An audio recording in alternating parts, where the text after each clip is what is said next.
Assalamualaikum warahmatullahi wabarakatuh. Bertemu lagi dengan saya Ibu Ayu di mata pelajaran Matematika Peminatan.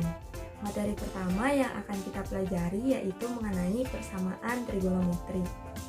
Nah, untuk mempelajari materi ini, ada materi yang harus kalian kuasai terlebih dahulu, yaitu mengenai perbandingan trigonometri.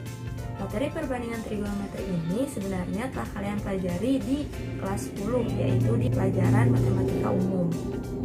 Nah, untuk pertemuan ini, mari kita ulas kembali materi mengenai perbandingan trigonometri. Di kelas 10, kalian sudah mempelajari mengenai perbandingan trigonometri. Nah, apa itu trigonometri? Trigonometri berasal dari bahasa Yunani. Trigonon yang artinya segitiga dan metron yang artinya pengukuran. Sehingga trigonometri adalah pengukuran segitiga. Di dalam matematika, trigonometri adalah ilmu yang membahas mengenai hubungan antara panjang sisi dan sudut yang ada pada segitiga. Berbicara mengenai sudut, ukuran sudut itu ada dua, yaitu derajat dan radian. Dalam satu putaran penuh lingkaran sama dengan 360 derajat dan 2 pi radian. Jadi, dapat ditarik kesimpulan bahwa 360 derajat itu sama dengan 2 pi radian. Sehingga diperoleh 1 derajat itu sama dengan pi radian per 180 derajat. Dan 1 radian sama dengan 180 derajat per pi. Nah, sekarang bagaimana kita mengubah ukuran sudut dari derajat ke radian atau sebaliknya? Tadi kita sudah peroleh persamaan ini. Maka, jika kita mau mengubah misalkan 45 derajat menjadi radian, maka kita tinggal mengalinya dengan pi per 180 derajat. Sehingga 40 derajat itu sama dengan pi per 4. Kemudian contoh lain, 110 derajat. Jika kita ubah maka hasilnya akan menjadi 11 per 18 pi radian. Begitupun jika kita ingin mengubah radian ke derajat. Misalkan 2 per 3 pi radian. Maka kita tinggal mengalinya dengan 180 derajat per pi. Sehingga kita peroleh 120 derajat. Contoh lainnya misalkan 4 pi per 9 jika diubah ke derajat sama dengan 80 derajat.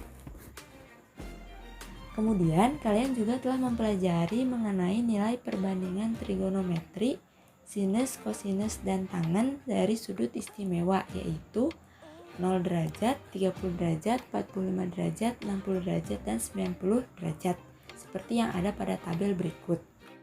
Pada koordinat kartesius, sudut dibagi menjadi 4 kuadran, yaitu kuadran 1, kuadran 2, kuadran 3, dan kuadran 4.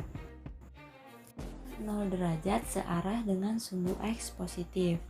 Jika sudut berputar berlawanan dengan arah jarum jam, maka nilai sudutnya positif. Sedangkan jika searah dengan jarum jam, maka sudutnya bernilai negatif. Di kuadran 1, nilai sinus, kosinus, dan tangen semuanya positif. Sedangkan di kuadran 2, hanya sinus yang bernilai positif.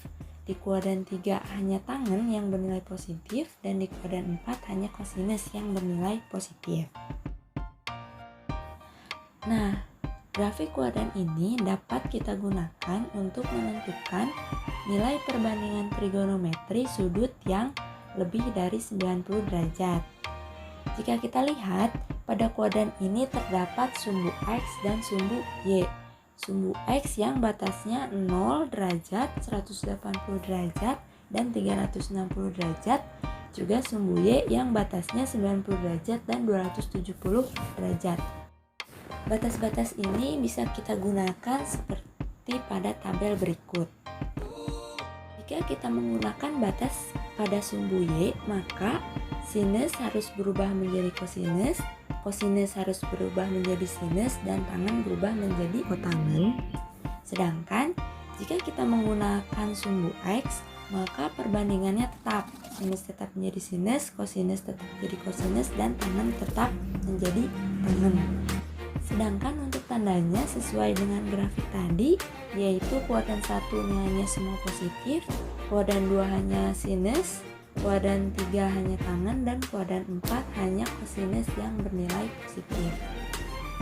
Sekarang bagaimana penghitungannya? Misalkan kita akan mencari berapa nilai dari sinus 135 derajat. Pertama, kita harus tahu dulu 135 derajat berada di kuadran berapa. Karena 135 derajat berada di kuadran 2, maka sinusnya bernilai positif.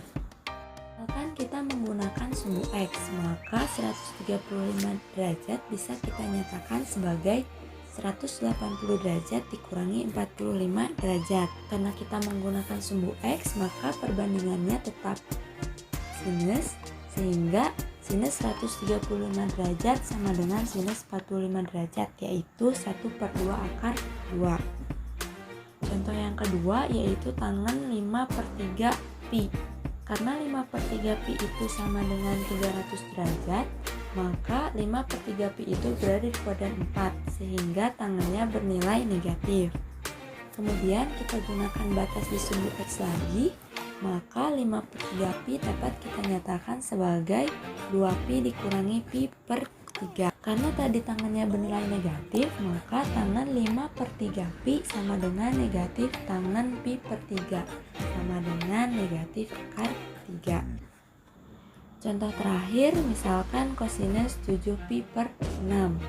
Karena 7pi per 6 itu sama dengan 210 derajat, maka 7pi per 6 berada di kuadran 3, sehingga kosinusnya bernilai negatif.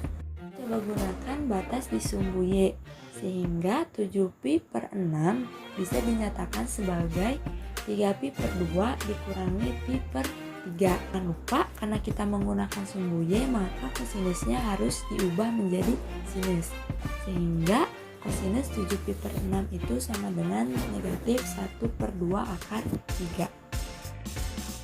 Itulah materi untuk hari ini. Jika ada materi yang belum kalian pahami atau ada yang ingin kalian tanyakan, silahkan berikan komentar di Google Classroom.